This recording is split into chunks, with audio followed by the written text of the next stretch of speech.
വെച്ചിട്ടുണ്ടെങ്കിൽ എൻ്റെ ഈ 2 ചെവിടിനടിച്ചിട്ട് ചെവിയിൽ നിന്നൊക്കെ ബ്ലഡ് വന്നു. ഇപ്പം നമുക്ക് ബാലൻസ് ഇല്ല.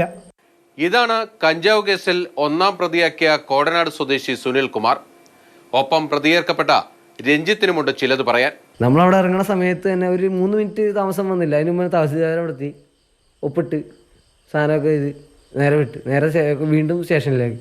അന്നത്തെ രാത്രി കിടന്ന് പിറ്റേന്ന് വൈകുന്നേരം ആയപ്പോൾ കോടതി കൊണ്ട് ഹാജരായി.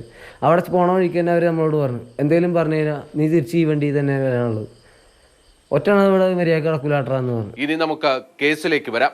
2018 ഫെബ്രുവരി 26 ചൂണ്ടി SOS ജംഗ്ഷനിൽ നിന്ന് 2 കിലോ കഞ്ചാവ് പിടിച്ചത്. കിഴക്കമ്പലത്ത് നിന്ന് ആലുവയിലേക്ക് കഞ്ചാവ് കടത്തുന്നുവെന്ന രഹസ്യവിവരത്തിൽ വാഹന പരിശോധന നടത്തി കഞ്ചാവ് കണ്ടെടുത്തുവെന്നാണ് പോലീസിന്റെ ഭാഷ്യം. ഇതിന് 2 ബൈക്കുകളിൽ എസ്കോട്ടായി വന്നവരുമടക്കം 6 പേരെ പോലീസ് വളഞ്ഞിട്ട് പിടിച്ചു. 41 ദിവസം ജയിലിൽ കിടന്ന പ്രതികൾ പുറത്തിറങ്ങി കള്ളക്കേസിൽ കുടുക്കിയെന്നാരോപിച്ച് മുഖ്യമന്ത്രിക്ക് പരാതി നൽകി. ഇതോടെയാണ് കേസിൽ ട്വിസ്റ്റ് ഉണ്ടായത്. ഇടത്തല സ്റ്റേഷനിലെ ജനറൽ ഡയറി പുറത്തു വന്നു.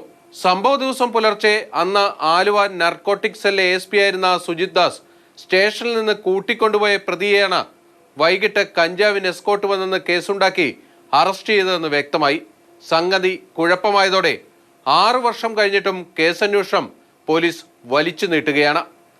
ഇതിനിടെ അന്യായ തടങ്കലിനും കള്ളക്കേസിനുമെതിരെ CBI അന്വേഷണം ആവശ്യപ്പെട്ട് ഹൈക്കോടതിയിൽ ഹർജി വന്നു. പെടുമെന്നുറപ്പായതോടെ പ്രതികളെ സ്വാധീനിച്ച് കേസ് പിൻവലിപ്പിക്കാനായി ശ്രമം. ഇത് നടക്കാതെ വന്നതോടെ വീട്ടിൽ കയറി ഭീഷണിയുമായി. സുജിത് ദാസ് IPSനെതിരെയാണ് നിങ്ങൾ കളിക്കണേ. നിങ്ങൾ ഈ കേസിൽ നിന്ന് പിന്മാറിയില്ലെങ്കിൽ നിങ്ങൾ കുടുംബത്തോടൊക്കെ ഇതിനെ അനുഭവിക്കേണ്ടി വരും. നിന്റെ കെട്ടിയോടെ ഞങ്ങൾ വെറുതെ വിടില്ല. നിങ്ങളുടെ കുടുംബത്തോടൊക്കെ ഞങ്ങൾക്ക് ചെയ്യാവുന്ന രീതിയിലൊക്കെ ഞങ്ങൾ ചെയ്യും. പരാതിയുമായി വന്നവർക്ക് ക്രിമിനൽ പശ്ചാത്തലമുണ്ടെന്നും കള്ളക്കേസിൽ കുടുക്കിയിട്ടില്ലെന്നുമാണ് ആലുവ DYSP ഹൈക്കോടതിയെ അറിയിച്ചത്. എന്നാൽ പിന്നീട് ഇദ്ദേഹം അന്വേഷണ ചുമതല ഒഴിഞ്ഞ് തടിയൂരി. ആലുവ നർക്കോട്ടിക് സെൽ DYSP ആണ് ഇപ്പോൾ കേസ് അന്വേഷിക്കുന്നത്. CBI അന്വേഷണം ആവശ്യപ്പെട്ടുള്ള ഹർജിയിൽ SP സുജിത് ദാസ് ഇതുവരെ ഹൈക്കോടതിയിൽ വിശദീകരണവും നൽകിയിട്ടില്ല. ബിനിൽ, മാതൃഭൂമി ന്യൂസ്, കൊച്ചി.